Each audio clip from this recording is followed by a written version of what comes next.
Talk to me. It's outside. Outside? May I have a go? Come on. I'm not Don't be naked. silly. I'm not It doesn't really. matter what you are. This is grown-ups. Really? Well, it's an interesting tale, this one. Stuart Banstra is a gay man from Sydney who recently stood as an independent for a seat in the New South Wales Upper House. During his campaign, he stripped off his clothes at the Electoral Commission and was quickly turfed out by security. On another occasion, he was arrested by police for causing a public nuisance. He called for nudity, public nudity, to be legalised across Australia. And that's not just nudity at designated beaches, but nudity anywhere, anytime. And he also championed a series of other policies, including decriminalising drugs and stripping MPs' salaries back to the average Australian wage. It certainly wasn't your typical campaign, that's for sure. But Stuart joins us tonight. G'day, Stuart. G'day, Tim. How are you? It's really good to have you back on the show. Now, commiserations, despite the publicity stunts and of course, pounding the pavement, as people do when they're standing for election, you didn't manage to secure a seat in the upper house. Do you have any regrets? No, I don't have any, Tim. I think it was a fantastic campaign. As I said, I ran as an independent because I couldn't get support for a party, but I don't believe that means there isn't support for the issue. I did it because there are many ordinary people at home who simply want to step out the front door with nothing on. You really do, to me, represent what a democracy is all about in many ways, because I'm the first person to say that I believe some of your ideas are pretty wild and out there, but isn't it an amazing country when you can, someone like yourself with different ideas from probably mainstream Australians, you can get out there and you can campaign and stand for a position of power. It's a great country, isn't it? Yeah, it is, and that's one of the reasons I've done it, because, if I was in, say, Libya or any number of countries, I might not be able to do this. So we have freedoms here, and I think it would be a tragedy if we didn't take full advantage of them. Yeah, you're absolutely right. There are other countries around the world where you would meet a very different fate. You probably wouldn't have stood in all good sense, I have to say. So what did you learn during this campaign, though? Because you had some pretty radical, you did some pretty radical things to get attention, and you, to your credit, at last time you admitted to me that you did do things as stunts, because I suppose as an independent member you've got to do everything you can to attract attention. What did you learn on this campaign trail? What did I learn? That's a good question. Look, I've grown a lot in myself as a result of this. I've learned about the parliamentary processes, and whether people agree with nudity or not, that's not so much the issue. It's that the issue should be allowed to be heard. It should be put on the floor of Parliament. You were arrested during this election campaign. Tell us a little bit about that. Yeah, look, I went out into the community dressed in a G-string. That was my campaign. I'd leave home on my bicycle. I'd head into the city. In the inner city, I'll catch a government bus into town in a G-string. And I'd done this several days in a row. And it was pretty well positive feedback from the people. But there was another protest going on at Town Hall in George Street, and there were a lot of police there. And rather than duck around the corner, I just walked past them as normal. And a couple of the officers spoke to me, and basically they said to me that if I agreed to put the rest of my clothes on, that the matter was over. And I said, well, I'm standing for Parliament, and nudity's my principal issue, and I'm not nude, and I think this is reasonable. And they said, well, then you're under arrest. So I was taken down to the station, and if I agreed to put the rest of my clothes on, the police basically said I could go, but for my trouble I received a penalty notice. Now I understand you're going to be fighting that too. Is that right? Yeah, that's right. I'm in the process of trying to organise some legal assistance with that, and I do intend to fight the charge on the basis I understand that I can say that it was part of my campaign.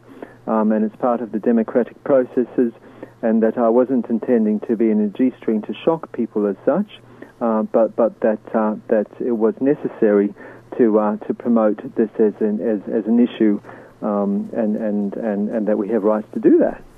Now, Stuart, last time you were on, we spoke fairly at length about the fact that you do support nudity in Australia at any time, in any place. We're not talking nude beaches here with you. You're an extreme nudist. You want nudity to be permitted anywhere in the country. Tell us about some of your other policies, though, because as you mentioned to me that night, you have other policies. When you sent them to me, some of them are as controversial as nudity anywhere at any time. And I'm really interested to hear what you have to say on some of them. For example, decriminalising, I should say, drugs across Australia.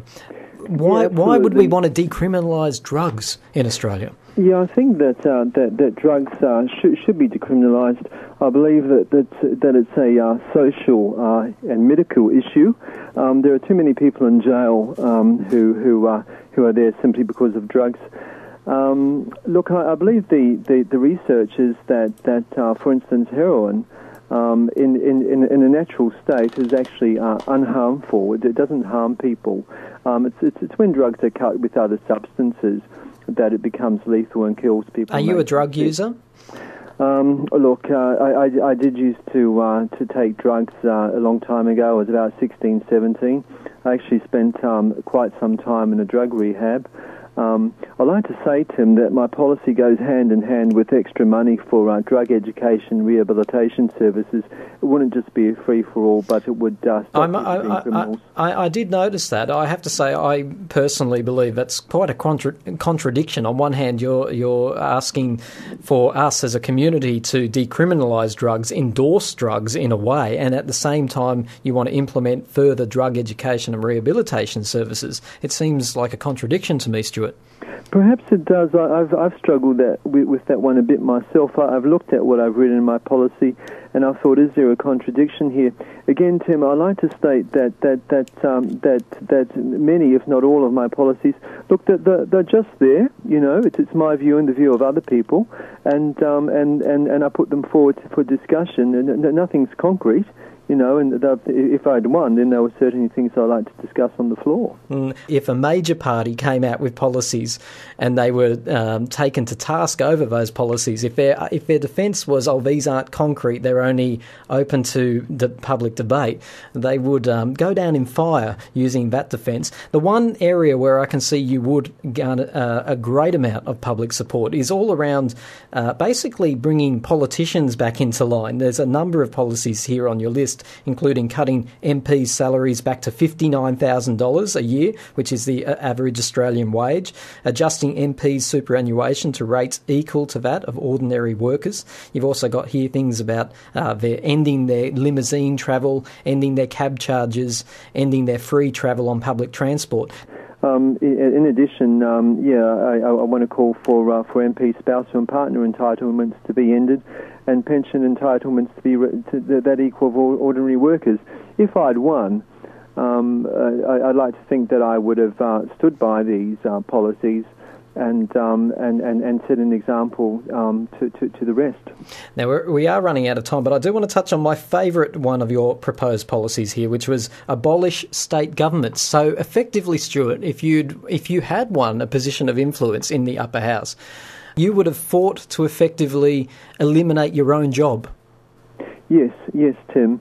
I think that too many MPs are there to serve themselves. And I think that the best place to get rid of the state government is to be perhaps in government itself and raise it as an issue as all the other policies I put forward. Absolutely. Final question. Are you going to run again? Look, that's what I've been thinking. I've been thinking about perhaps the local the local council, and perhaps I could have a policy of seeking to allow pools, local pools and rivers and beach sides as clothing optional. Well, look, good on you for standing. Like I said at the top of our chat, I really believe that you are a symbol of what democracy is all about. You have opinions which differ from the mainstream. You stood, you ran, you put your money where your mouth was, and I admire that. So congratulations on your campaign. Commiserations for not getting in, but I look forward to talking to you again if you ever run for public office. Thank you, Tim. Look, it's been an absolute pleasure being on your show. All right, thanks very much. That was Stuart Banstra there. Stuart Banstra, who ran for the upper house. You're listening to It's Time to Talk. Give us a call tonight on 6585. 3456 is the number that we now have. 6585 3456. I don't belong to a party. I'm gay, and I believe people should have the right to live without clothes. Maybe one of you can be so kind to get my personal bag. It's a red bag inside. Do you want your out? I don't know what's going to happen now.